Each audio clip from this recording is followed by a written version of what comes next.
প্রচলিত একটা কথা আছে, আপনের চেয়ে পর ভালো, পরের চেয়ে জঙ্গল ভালো। আসলে কথাটা কিন্তু কিছুটা হলেও সত্য। আমাদের আশেপাশে কিছু কিছু মানুষ আছে, বিশেষ করে আমাদের আপন মানুষগুলো, কিছু কিছু আপন মানুষ আছে এমন ভাব দেখাবে আপনার সুখের সময় আপনার কাছ থেকে সকল সুযোগ সুবিধা নেবে এবং আপনার বিশ্বাস এমন ভাবে অর্জন করবে মনে হবে যেন আপনি বিপদে পড়লে একমাত্র সেই আপনার পাশে থাকবে।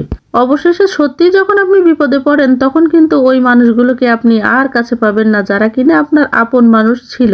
আর যাদেরকে আপনি আপন জানতেন না, অবশেষে কিন্তু তারাই আপনার পাশে থাকে দিন শেষে। হ্যালো এভরিওয়ান, আসসালামু আলাইকুম। কেমন আছেন সবাই? রোজি ফ্যামিলি ব্লগ থেকে নতুন আরেকটি ভিডিও নিয়ে চলে এলাম। ভিডিওটি শেষ পর্যন্ত দেখার অনুরোধ রইল। ভিডিওটি দেখার আগে অবশ্যই একটি লাইক দিয়ে ভিডিওটি দেখা শুরু করবেন। সকালবেলা উঠে খাওয়া দাওয়া করে বাচ্চাদের খাইয়ে দাইয়ে ওরা খেলা করতেছে, তো আম্মা বললো যে পুঁইশাক নিয়ে আসতে। মানে আমাদের বাড়ির পাশে এক চাচার বাড়িতে বলছে পুঁইশাক তুলে রাখতে, তো আমাকে যে আনতে বললো। দেখতেই পাচ্ছেন আমাদের বাড়ি থেকে বেশ খানিকটা দূর কিন্তু আমি এসেছি, আর এসে দেখি যে না, আসতে দেরি হয়েছে বলে পুঁইশাক তারা বিক্রি করে দিয়েছে, অথচ পুঁইশাক রান্না করবে বলে সবকিছু রেডি করে রেখেছে।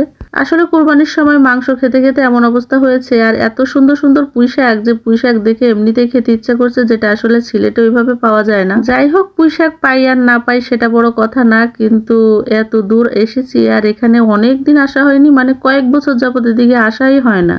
এসে দেখলাম যে পুঁইশাক আসলে নাই, তো আমি বলে গিয়েছি সিলেটে যাব, পুঁইশাক নিয়ে যাব। পুঁইশাকগুলো যেন সুন্দর করে তুলে রাখে এবং খুব মোটা মোটা দেখে, ডোক দেখে দেখে তুলে রাখে আর কি। তবে ফিরে যাচ্ছি কিন্তু নিরাশ হয়নি। যাওয়ার পথে আমার এক ছোট দাদার বাড়িতে ফ্রিজে পুঁইশাক ছিল, একদম তাজা তাজা, একদম শুধুমাত্র ডোক কেটে নিয়ে আসছিল, সেখান থেকে আমি পুঁইশাকগুলো নিয়ে যাব। ভিডিওর শুরুতে যেটা বলছিলাম, কিছু আপন মানুষ আছে স্বার্থের জন্য শুধুমাত্র একবার আপনার কাছে, একবার অন্যের কাছে, একবার অন্যের কাছে, এরকম যাবেই। আপনার কাছ থেকে যখন সবকিছু নেওয়া শেষ হবে তখন আরেকজনের কাছে চলে যাবে, তো আরেকজনের কাছ থেকে যখন সবকিছু নেওয়া শেষ হবে তাকে ছেড়েও আরেকজনের কাছে চলে যাবে। এরা আসলে কারোরই আপন না। কি বলেন তো, দুধ কলা দিয়ে কালসাপ পোষার মতন অবস্থা এদের। এইসব মানুষের আমি ডাকি ওয়ান টাইম প্লেট বলে, কারণ ওয়ান টাইম প্লেটেরও একটা মেয়াদ আছে, কিন্তু এসব মানুষের কোনো রকম কোনো মেয়াদ নেই।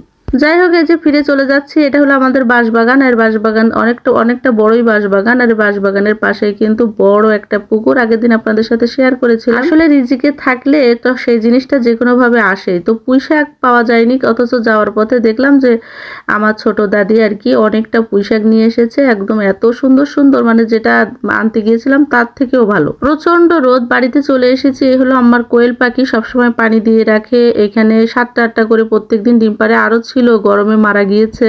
এই যে আমি আসার সঙ্গে সঙ্গে যতদিন পরে আসি না কেন আমার বিড়ালগুলো ঠিকই আমাকে দেখে চিনতে পারবে। এই হলো আমার গোপা, এটা হলো বাদশা, আর এই যে চকলেট আর সুইটি তো আছেই। তো আজকে এই পর্যন্তই। ভিডিওটি কেমন হয়েছে অবশ্যই কমেন্টে জানাবেন। ভিডিওটির কোথাও কোনো অংশ ভালো লাগলে লাইক কমেন্ট শেয়ার করে আমার পেজের পাশে থাকবেন। আমার একটা ইউটিউব চ্যানেল আছে, চাইলে ভিজিট করে আসতে পারেন। আজকে এই পর্যন্তই। ভালো থাকবেন সবাই। আল্লাহ হাফেজ।